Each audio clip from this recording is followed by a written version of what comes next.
Apa sebenarnya tujuan dari pemerintah, dalam hal itu pemerintahan Jokowi, itu membagikan izin usaha pertambangan kepada ormas-ormas keagamaan di Indonesia? Ya, beberapa waktu lalu Presiden mengatakan bahwa izin itu bukan diberikan kepada ormasnya, tapi badan usaha milik ormas keagamaan. Ya, seperti kita ketahui bahwa banyak ormas keagamaan di Indonesia ini memang memiliki badan usaha. Tapi kita nggak tahu jenis badan usahanya itu apa. Apakah berkaitan dengan usaha tambang atau tidak. Nah, kalau misalkan ada badan usaha milik dari ormas agama dan itu bergerak di bidang tambang, saya pikir itu luar biasa ya. Karena jarang-jarang ormas keagamaan itu mempunyai bidang usaha di bidang pertambangan. Tapi kalaupun ada, ya itu bagus, berarti sebuah terobosan yang besar. Tapi persoalannya bukan di situ. Sebenarnya apa tujuan dari pemerintah membagikan itu? Apakah tujuannya memang untuk memberikan kompensasi kepada ormas agama, seperti yang dikatakan oleh Menteri Bahlil bahwa agama-agama di Indonesia itu sudah ikut berjuang mendirikan republik ini. Kalau itu saya setuju ya, karena semua umat agama di Indonesia itu menyumbang peran penting pada saat kemerdekaan Indonesia. Tapi persoalannya di sini adalah untuk apa ormas agama diberikan izin usaha pertambangan? Apakah karena alasannya selama ini izin usaha pertambangan itu dikuasai oleh asing dan perusahaan swasta? Enggak. Kalau memang tujuannya untuk keadilan itu boleh-boleh aja. Tapi kalau tujuannya semata-mata hanya untuk tujuan elektoral, ya itu perlu kita pertanyakan. Karena kita berpikir dampak dan ekses dari izin usaha pertambangan ini yang diberikan kepada ormas-ormas keagamaan. Karena sebenarnya kan Indonesia itu mengakui ada 6 agama resmi di Indonesia. Ya, selain itu juga ada kepercayaan-kepercayaan juga kan, kepercayaan tradisional atau kultural yang ada di Indonesia. Apakah aliran kepercayaan ini juga mendapatkan hak juga untuk izin usaha pertambangan ini?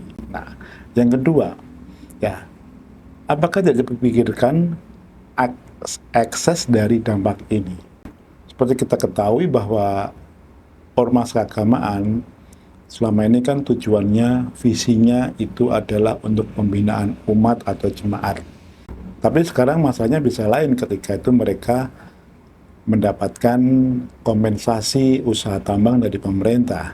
Bisa jadi visi ormas-ormas keagamaan nanti akan berubah, ya, karena bisa jadi mereka lebih mementingkan bisnisnya daripada melayani atau mengembalakan jemaat atau umat mereka. Yang ketiga, peluang-peluang ormas agama, pengurus ormas agama akan berseteru satu sama lain itu sangat besar. Karena pasti jabatan ketua ormas itu akan makin sengit diperebutkan oleh para pengurus atau aktivis dari ormas agama tersebut. Ya, karena menjadi ketua ormas, otomatis dia juga akan menjadi petinggi usaha pertambangan yang mereka miliki. Ya, kita ketahui bahwa bisnis pertambangan ini kan bisnis yang empuk ya, karena istilahnya modalnya memang modal teknis dan keahlian, tapi kalau diserahkan pada orang yang tepat, akan memberikan keuntungan yang luar biasa. Nah, peluang-peluang ini bisa terjadi, akan jadi kekisruan di antara ormas-ormas agama untuk saling, pengurus-pengurusnya akan saling berebut satu sama lain mendapatkan posisi puncak di organisasi tersebut. Kemudian yang tak kalah pentingnya adalah kecemburuan antar agama. Ya, misalkan gini, ormas agama besar di Indonesia seperti NU dan Ahmadiyah itu mendapatkan lahan yang empuk, ya, soalnya masih produktif, sementara ormas agama yang lain, misalkan dari non-muslim, itu mendapatkan lahan yang istilahnya kering gitu, aslinya tidak seberapa atau tidak sepadan lah, atau tidak seperti yang mereka harapkan. Pastinya nanti akan menimbulkan kecemburuan antar umat agama, antar ormas agama di Indonesia. Jadi ada saling iri satu sama lain. Nah, yang tak kalah pentingnya adalah bagaimana perasaan masyarakat adat yang dimana mereka selama ini sudah menghuni kawasan tambang itu turun-temurun, bahkan sebelum Indonesia merdeka. Nah, tiba-tiba ada perusahaan milik ormas agama itu mengeruk hasil alam mereka. Nah, sementara semestinya masyarakat adat atau masyarakat ulayat itu seharusnya yang mendapatkan saham dari izin usaha pertambangan atau badan usaha pertambangan itu, karena sebenarnya kan tanah itu sudah mereka garap, sudah mereka miliki, sudah mereka secara de facto sudah mereka tinggal di situ selama puluhan tahun, bahkan mungkin sebelum Indonesia merdeka. Yang tak kalah penting lagi juga adalah apabila nanti misalkan ada suatu ormas agama, misalkan ormas Islam itu melakukan eksplorasi di wilayah yang mayoritas itu adalah non-Islam atau non-Muslim, itu bagaimana perasaan mereka? Ya, apakah tidak dipikirkan seperti itu? Karena kalau kita bicara izin usaha pertambangan, lokasi-lokasi pertambangan di Indonesia itu kan tersebar, tidak hanya di satu pulau. Ada yang di Maluku, ada yang di Kalimantan, ada yang di Papua, ada yang di NTT, ada yang di NTB. Bagaimana mekanisme pembagian izin usaha pertambangan ini? Apakah nanti disesuaikan misalkan untuk di wilayah non-Muslim yang mengeksplorasi adalah ormas agama dari non-Muslim? Atau misalkan di wilayah mayoritas Muslim yang mengeksplorasi adalah ormas agama dari kalangan Muslim. Apakah seperti itu? Nah, memang itu idealnya ya, tapi kalau sebaliknya justru akan menimbulkan konflik horizontal yang tidak akan pernah habis karena ada kecemburuan, ada sentimen-sentimen agama di situ. Ya, yang jelas kecemburuan, misalkan di wilayah Muslim, mayoritas Muslim, kemudian ada ormas agama Muslim masuk ke situ dan mereka mengeksplorasi di situ. Saya yakin itu akan menimbulkan atau memberikan dampak yang negatif atau sentimen negatif di wilayah itu.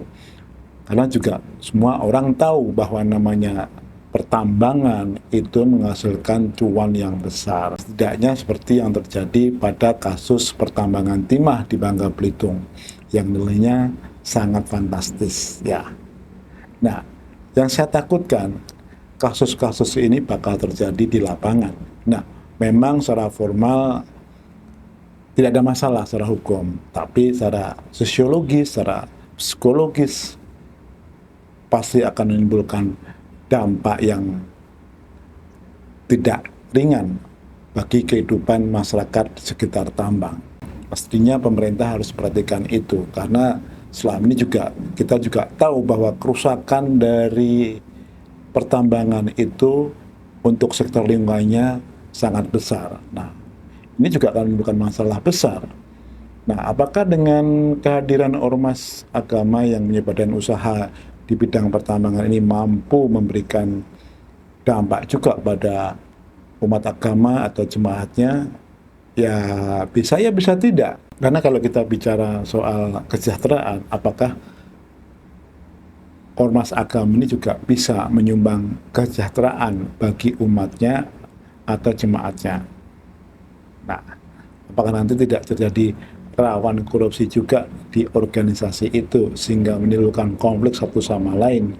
Karena sebenarnya kalau kita bicara duit itu pasti ada yang pro, ada yang kontra. Nah, makanya saya setuju misalkan kemarin ada berita bahwa ormas keagamaan Katolik atau KWI itu menolak menerima izin usaha pertambangan. Dan kedua juga PGI atau Persatuan Gereja Indonesia juga kayaknya juga menolak karena merasa bahwa PGI tidak kompatibel untuk melaksanakan kegiatan pertambangan itu. Ya mungkin PGI juga punya usaha, tapi mungkin usahanya bukan bidang pertambangan. Sama halnya juga dengan ormas Katolik KWI. Mungkin juga usahanya itu bukan di bidang pertambangan. Nah, saya nggak tahu apakah nanti dari ormas keagamaan Buddha, Hindu, Konghucu juga akan menolak. Tapi setidaknya saya memberikan aplaus kepada KWI dan PGI. Ya, kalau memang mereka tidak menerima itu bagus karena tidak akan memecah belah umat karena kecemburuan satu sama lain.